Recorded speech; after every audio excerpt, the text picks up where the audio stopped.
लो सज्जनों ते मित्रों फैसलाबाद दे विच हाउसिंग सोसाइटियां दे नाम तो जनाब लोगों का करोड़ों रुपया डुब चुका है। हर रोज मैं वीडियो बनाना कि मेरा वीर इस सोसाइटी पैसा ना लाओ, इस सोसाइटी पैसा लाओ, केड़ी सोसाइटी एफडीए तो अप्रूव्ड है वा केड़ी सोसाइटी एफडीए तो अप्रूव नहीं है।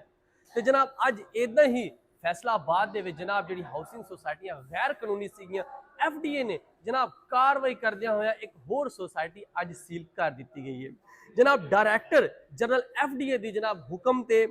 Director town planning Asma Mohsin ने जनाब जेरे निगरानी असिस्टेंट ऑफिसर अनीब असलम रंधावा जनाब ए टीम ने जनाब जाके जड़ा वाला रोड ते जो चैकिंग करदियां होया सोसाइटी जनाब ओदे जो कागजात चेक किए तो पता लगा ये सोसाइटी हाले गैर कानूनी सी, हाले गैर रजिस्टर्ड नहीं हुई, हाले अपने कानूनी कागजात पूरे नहीं कर सके, जिदी वजह तो एफडीए ने जनाब ओनू सील कर दिता गया। तो सोसाइटी का नाम दसदा जावा जनाब, सोसाइटी का नाम है BM गार्डन जिहड़ी कि जड़ा वाला रोड ते मौजूद है। तो मेरा वीर इस सोसाइटी दे विच एफडीए ने बकायदा दस्सिया गया है कि तुसी अगर इस सोसाइटी दे विच अपना पैसा इन्वेस्टमेंट करोगे तो तुहाडा पैसा किते डुब भी सकता है। तो जदों भी तुसी अपना पैसा इन्वेस्टमेंट करना वा एफडीए दे वैब पोर्टल ते भी चेक कर लेना, एफडीए दे ऑफिस भी तुसी विजिट कर सकते जे। ते किसी किस्म का कोई पैसा लाने तो पहले तुसी एक बारी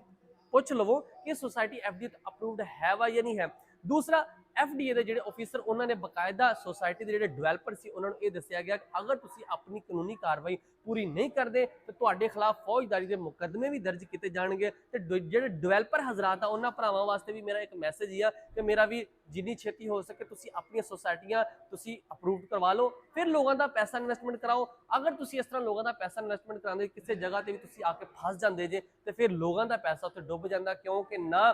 एफडीए उत्थे तुहानू अपना कोई काम करने दी, ना कंस्ट्रक्शन का काम होंदा, ना डिवेलपमेंट का काम होंदा, सारा का सारा काम उत्थे फस जाता। तो मेरा वीर सोसाइटियां दी पहले जो तुसी अप्रूवल लै लो उस तो बाद तुसी जो करना करते जाओ।